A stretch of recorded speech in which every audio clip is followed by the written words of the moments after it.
Hello, Exilac Jam, bienvenue sur Back to Teranga. Aujourd'hui, je te propose un home tour un peu particulier.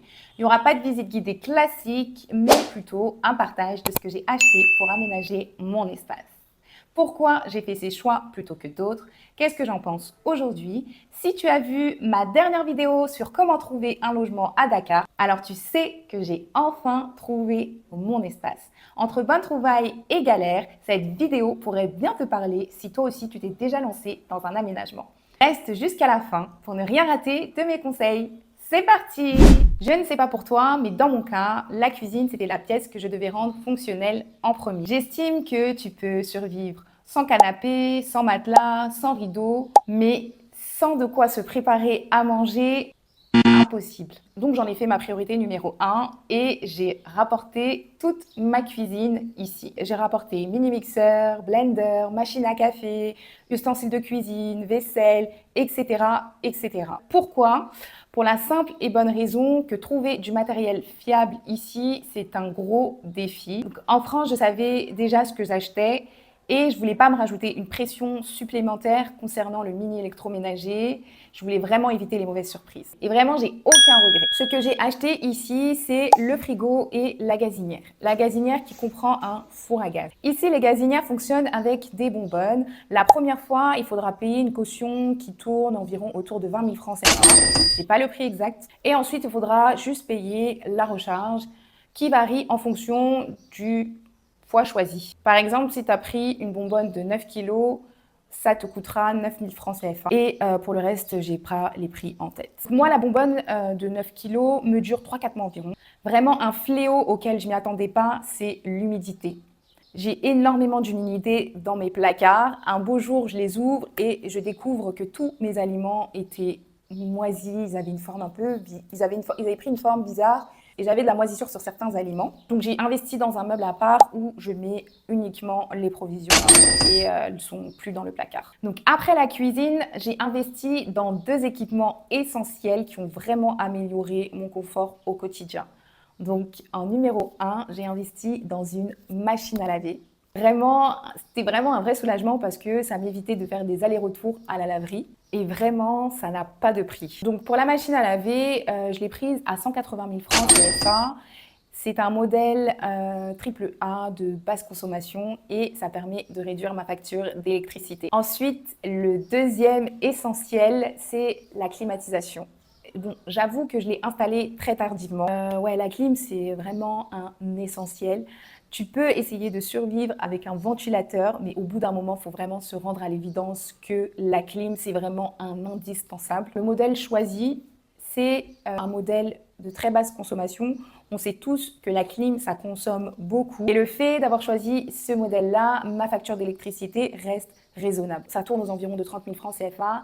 Et moi, je peux dormir tranquillement, même en période de forte chaleur. Là, on va passer à la séquence meubler mon espace. Aménager les autres pièces a vraiment été un défi. Comme je disais dans une précédente vidéo, je pensais que ça allait être simple, mais Dakar m'a vite rappelé que les choses ne se passent jamais comme prévu. Quand je suis arrivée, j'avais une vision très claire de ce que je voulais. Donc moi, c'était déco locale, matière naturelle, artisanat sénégalais. Je voulais vraiment un mix, donc un petit truc un peu occidental avec des petites touches africaines. Donc voilà, j'avais vraiment en tout cas une vision claire de ce que je voulais. Avant de partir, j'avais même créé un petit mood board avec toutes mes petites inspirations que j'étais allée chercher sur Pinterest. Et pour ça aussi, j'avais fait pas mal de repérages sur Instagram. Mais voilà, le truc avec ces pages, c'est qu'elles affichent jamais leur prix. Donc toi, tu es là, tu scrolles un peu, tu rêves et tu te demandes si ça rentrera dans ton budget. Bien souvent, non. Bon, j'avais repéré des choses magnifiques avec de très belles finitions chez l'atelier du meuble. Leur création, vraiment, c'est un sans faute. Et puis, j'ai aussi un ami qui m'avait parlé de la marque Bana Bana, qui font également de super belles choses. Mais faut être honnête et se rendre à l'évidence que je n'étais pas leur cible. Leur prix était bien au-dessus de ce que je pouvais me permettre, donc j'ai dû trouver d'autres alternatives. J'ai voulu aussi essayer les menuisiers, mais là, grosse désillusion. Entre bois non traité, finition douteuse, des meubles qui n'ont rien à voir avec ce que tu as demandé à la base. Ça m'avait frustrée un petit peu parce que je voulais vraiment encourager l'artisanat local, mais voilà, c'était pas possible. et fallait bien que j'avance. Donc menuisier, oui, pourquoi pas, mais il faut vraiment avoir du cardio et je pense qu'il ne faut pas leur demander des choses très complexes. Donc en attendant de trouver mieux, ou en tout cas de trouver une solution durable, j'ai dormi sur un matelas gonflable. Franchement, ça allait les premiers jours, mais très vite, ça a commencé à devenir inconfortable. Du coup, j'ai fini par dormir sur mon canapé. C'était pas l'idéal, mais voilà, ça faisait l'affaire en attendant. Donc pour ma chambre, j'ai fait un mix de Discount Sénégal et de Eden Matelin. Donc j'avais besoin d'une armoire façon dressing pour pouvoir ranger mes affaires sans pour autant les voir. Donc je voulais vraiment une armoire dressing mais fermée. Et pour le lit, du coup, je l'ai acheté chez Eden Matelin et le matelas, je l'ai pris chez Auchan parce que je trouvais que les prix étaient abordables. Et le matelas est confortable, il me convient très bien. Ensuite, mon canapé, il vient de chez Mobilia. Donc Mobilia, c'est la même maison que Eden Matelas où j'ai acheté mon lit. C'est deux entités différentes, mais c'est le même gérant. Le canapé, je suis très satisfaite. J'ai vraiment galéré pour trouver un canapé qui me correspondait. Je voulais vraiment un canapé d'angle. Je trouve ça hors de prix. En tout cas, je trouve que c'est pas du tout dans mon budget. Donc là, j'ai une fabrication artisanale, donc c'est fabriqué sur place et le canapé, il est vraiment très chouette. Il est vraiment top, il est joli, il est confortable. Vraiment, j'adore. Le seul point négatif, c'est qu'il est beige, donc il est très salissant. Pour les rideaux, j'ai fini par les acheter chez Orca. Je suis très satisfaite de mes rideaux, de la qualité. Je les ai lavés plusieurs fois, il n'y a pas eu de soucis majeurs. Alors en premier lieu, j'avais essayé chez China Mall. Malheureusement, ils n'ont pas survécu au premier lavage. Orca, c'est un peu plus cher, mais niveau qualité, je trouve que ça va. En tout cas, pour les rideaux, ça va. Pour des trucs comme des rangements ou des accessoires pratiques, China Mall, ça dépanne bien. Par contre, pour des articles qui doivent durer dans le temps, je déconseille fortement. Alors, pour revenir à Discount Sénégal, donc j'ai également acheté ma table à manger là-bas, ainsi que les deux chaises scandinaves. J'ai également acheté la deuxième chambre. Franchement, c'était pas mon choix idéal. C'est vrai que j'avais flashé en premier lieu sur une première chambre, mais malheureusement, elle était plus disponible. Donc là, c'était plus un choix par nécessité. Mais ça fait l'affaire et c'est fonctionnel. Donc voilà. Bon, une fois que tu as les meubles, il faut penser au quotidien. Pour renforcer ma sécurité, j'ai fait installer une deuxième serrure. J'ai également copié sur mes voisins. J'ai vu qu'ils avaient tous une deuxième serrure, sauf moi. Donc pour me rassurer, j'ai installé une serrure. Ensuite, j'ai également installé Internet. En réalité, Internet, je l'ai installé dès que je suis arrivée à Dakar. C'est la première chose que j'ai faite. J'habitais même pas encore dans l'appartement, que j'ai souscrit à une offre. Donc moi, j'ai opté pour l'offre de Free parce qu'elle me correspondait mieux. C'est une offre qui comprend une box avec la fibre optique. Et avec ça, j'ai deux puces, donc deux numéros avec des gigas, des SMS, des appels. Je trouve que ce package me va très bien, surtout que tout ce qui est forfait mobile, ça coûte cher à Dakar. Donc moi, j'ai ça, j'ai un prix fixe mensuel, je paye 20K par mois. Donc, je paye 20 000 francs par mois pour la fibre et pour les deux puces. Si on compare avec l'offre de Orange, en fait, Orange, il propose un fixe. Enfin, moi, le fixe, j'utilise pas. Et qui utilise des fixes encore en 2025 Je sais pas qui utilise des fixes ici. Peut-être les particuliers sénégalais utilisent des fixes. Moi, j'en vois vraiment pas l'utilité. Et ce qui m'arrange, c'est vraiment le fait d'avoir ces abonnements téléphoniques. Ensuite, on a l'électricité. Donc l'électricité ici, c'est un boîtier Woyofal qu'on recharge à chaque fois. Dès que l'électricité finit, on recharge. Donc moi, ma consommation, au départ, elle tournait autour de 15 000 francs CFA et ça pouvait tenir 2 mois. Ça, c'était avant que j'ai la clim. Et là, depuis que j'ai la clim, je vais consommer en moyenne entre 25 000 francs CFA et 30 000 francs CFA le mois. J'ai également une femme de ménage qui vient 2 fois par semaine et que je paye 40 000 francs CFA. Apparemment, il y a moins cher. On m'a dit que je payais cher pour 2 fois par semaine.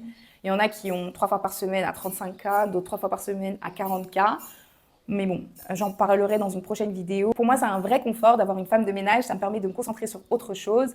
Et aussi, une chose qu'il faut prendre en compte, c'est que les appartements sont grands ici. Si tu comptes t'installer à Dakar, voici les conseils que j'aurais aimé savoir avant de commencer. Si je devais par exemple recommencer mon installation, je ferais venir tout mon matériel de France. Je m'explique. Déjà, c'est moins coûteux à l'achat là-bas. Il y a plus de choix. Ici, le choix est très limité, c'est coûteux et c'est pas souvent quali. Après, ce qui pourrait être coûteux, c'est le fait de le faire venir ici. Ça va vraiment être le transport. Mais ça encore, je pense que tu peux t'arranger. En tout cas, moi, j'ai une connaissance qui a fait ça et elle était très satisfaite. En termes de priorité d'achat, par où commencer? Je pense qu'il faut vraiment aller à l'essentiel. Moi, personnellement, j'ai commencé par installer le chauffe-eau alors que j'étais pas à Dakar. J'ai installé, en arrivant ici sur place, j'ai acheté tout ce qui était gros électroménager parce que c'était des indispensables. J'ai ensuite installé Internet parce que c'était vraiment la base. Internet, c'est vraiment le nerf de la guerre. Ensuite, j'ai acheté le canapé, la table à manger, donc la table basse plutôt. Petite parenthèse, la table basse vient de chez Banabana. C'est une table basse que j'ai achetée d'occasion. Ensuite, lit, armoire, etc. Moi, je te conseille d'ajuster en fonction de tes priorités, vraiment. C'est propre à chacun, c'est en fonction des priorités de chacun, vraiment. Moi, les conseils que je pourrais donner, vraiment, c'est déjà de prendre son temps, de comparer, de bien comparer les prix. Alors moi, vraiment, je pense que j'ai fait tous les magasins d'ameublement de Dakar. Moi, je sais que tu peux avoir d'énormes écarts d'un magasin à un autre. Le choix aussi est très limité. En deux, priorise la qualité. Même si c'est un peu plus cher, il faut vraiment que tu optes pour des produits qui vont vraiment durer dans le temps. J'estime que les mauvaises surprises, elles coûtent vraiment plus cher à long terme. En trois, je dirais d'investir dans des appareils de basse consommation. Vraiment, je trouve que c'est super important et beaucoup de personnes le négligent. Moi, j'ai pas mal de personnes dans mon entourage qui me disent que l'électricité, c'est cher. Personnellement, avant d'avoir une clim, je consommais très peu d'électricité. Comme je disais, j'étais à 15K sur 2 mois, ce qui est vraiment très faible. Et vraiment, j'ai commencé à sentir l'électricité quand j'ai eu ma clim, sachant que ma clim, c'est une clim spécifique et qui consomme très peu. C'est une clim inverter. Donc, même en termes de consommation, ça reste quand même une consommation très basse. Moi, personnellement, je ne me prive pas d'allumer ma clim. Je sais que certains le font. J'en ai parlé avec mon entourage et je sais que certains le font. À certaines heures, ils ne vont pas allumer ou alors ils vont allumer un certain temps, puis ils vont éteindre et puis quand ils auront chaud, ils vont rallumer. Personnellement, moi, je la laisse tourner toute la nuit. Et je la laisse tourner à 22 toute la nuit et j'ai toujours la même consommation. Je consomme vraiment entre 25 et 30K par mois depuis que j'ai la clim. Dernier truc que j'aurais vraiment aimé savoir, c'est les groupes Facebook. Tu as beaucoup de groupes Facebook où tu peux trouver de l'électroménager, des meubles, etc. Et bon, des fois, c'est vrai que c'est cher, mais tu peux toujours négocier. Tu as des meubles qui viennent d'un peu partout parce que c'est des expats, souvent, c'est des répats. Tu as aussi des locaux. En tout cas, tu peux faire de très bonnes affaires sur les groupes Facebook. Donc, franchement, n'hésite pas. La meilleure période pour les groupes Facebook, ça commence à partir de là. Donc, c'est mai, juin, juillet aussi. Tu peux trouver aussi encore en juillet. Et après, ça va être régulièrement. Il faudra checker régulièrement. Mais régulièrement, tu peux avoir aussi de bonnes trouvailles. Mais vraiment, les bonnes périodes, c'est mai, juin, juillet. Voilà, c'est fini pour ce home tour un peu particulier. J'espère que mes astuces et conseils te seront utiles. Si tu as des questions ou des conseils à partager, écris-les en commentaire. Et comme d'habitude, pense à liker, t'abonner et active la cloche pour ne rien rater. À très vite sur Back to Teranga. Tchuss!